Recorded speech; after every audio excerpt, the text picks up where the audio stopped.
asalaamaaleykum wa rahmatullah asalaamaaleykum ñu ngi leen di nuyu di leen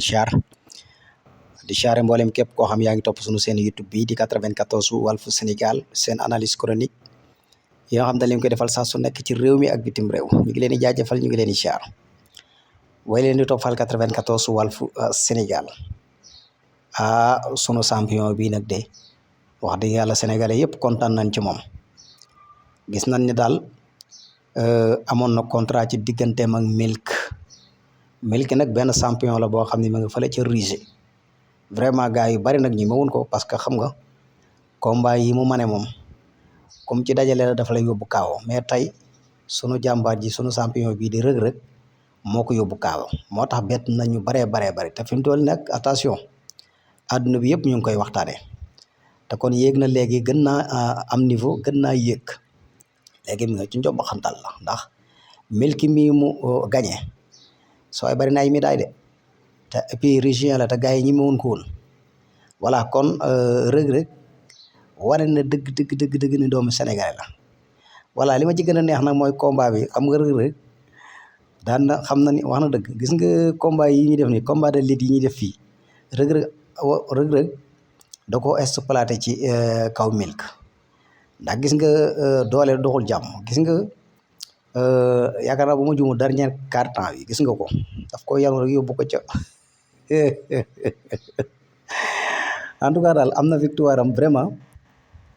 mu nekk victoire boo xam ne Sénégalais yëpp a ci kontaan te xam nga lii dafay yóbbu image su Sénégal fa sore moo tax champion yi nañ leen jàppale taxawu leen bu baax a baax wane suñu solidarité ci moom parce que léegi réseaux sociaux yi ak internet bi léegi benn porte la daanaka saluer yi ñu koy def voilà sénégalais yi di ko saluer ci TikTok bi ci Instagram bi voilà di jël ay vidéo di ko taf di wax ci moom loolu dafay travers avec monde parce que léegi àdduna bi benn porte la daanaka léegi lu dugg ci TikTok balay 24 heures ñëpp jot ci voilà àdduna bi ñëpp jot ci kon champion bu toll nii jaaru na daal wax dëgg yàlla ñu saluer ko bu baax a baax kontaan bu baax nag ci victoire am bi képp kuy sénégalais xam ni yëkkatiwaat na sa drapeau ndax Sénégal turam gën naa yéegaat ndax xam nga façon sport bi moom occidentaux yi dañ koo bëgg vraiment dañ koo bëgg ba nga xam ne ku sa doomu réew bokk moom xamal ni mi ngi jaay sa drapeau réew mi ngi jaay sa réew kon rëg-rëg mi ngi jaay réew mi bu baax a baax ndax rëg-rëg mi ngi bëgg a am expérience ci lii nga xam ne moo di combat de lutte bi lii nag foo ngóor la xam naa ne foo la moo xam ne moom yaakaar naa kuy ragal doo ci dugg waaw ndax ay dóorante ci kanam rek fu waaye jekku mën a dóor daal ba mu kaawoo rek nga jël victoire bi dem sa yoon loolu xam nga nekkul loo xam ne nii ragal dina ko def kon rëg-rëg champion la mi ngi yóbbu image Sénégal fu sori te lii des na ci kanam tuuti rëg-rëg dañuy ñëw da ngay gis occidentaux yi di ñëw di visiter si Sénégal voilà gis ngeen ko ci mondial 2002 Sénégal bi mu dóoree France voilà nii la Suède voilà def fa jaloore bu rëy gis nga tubaab yi dañ doon jógee fu nekk di ñëw ci réew mi di ko visiter fan mooy Sénégal te Sénégal am réew mu ndaw la nag ci àdduna bi buñ la ko waroon fi mu nekkee ci àdduna bi as réew su ndaw la ndax 18 millions habitants moom daa bëriwul mais soo demee ci réew occidentaux ay 45 millions ay 50 millions da nga gis ci réew moo xam seen population dem na ba ay 60 millions ñun nag 18 millions dong lañ voilà mais nag alhamdulilah sant yàlla ngi ñuy suturaal mi ngi wane bu baax a baax suñuy champion ñu ngi ci àdduna bi wax dëgg yàlla di marqué seen empreinte mu nekk loo xam ne lu am solo la ndax ci côté yëpp nag foo ci dem yaa ngi gis sénégalais yi foofu ñu ngi góorgóorlu moo tax sénégalais wax dëgg yàlla vraiment ku leen jàppale rek dañuy dem voilà parce que gis nga que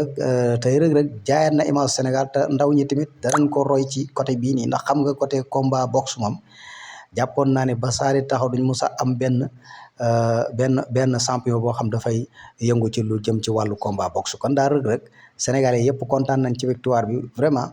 ñu dul sénégalais sax africain yeneen yi sax da ngay gis ñuy taf sa photo di wax ci yow te loolu lu am solo la occidentaux yi tamit gën na ñoo xam kan mooy rëg-rëg te gën na ñoo xamaat Sénégal bu baax a baax ndax drapeau Sénégal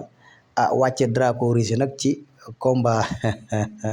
boxe moom vraiment dafa nekk loo xam ne vraiment victoire la ci Sénégal daal kon wax dëgg yàlla ñu ngi lay jaajëfal bu baax a baax di la wax boo amaatee combat rek nga amaat ci ndam rek ndax yaa ngi sigil Sénégal bu baax a baax nii lañ bëgg champion yi di ko def wala dem ci occidentaux yi wan leen seen bopp bu baax a baax ndax kii mu dóor tey jii kii mu yóbbu kaawa tey jii champion la de neexut a ñime de voilà te gars yi xam nañ ci dara champion dëgg la daaneel kan sama gars yi mi ngi noonu ah.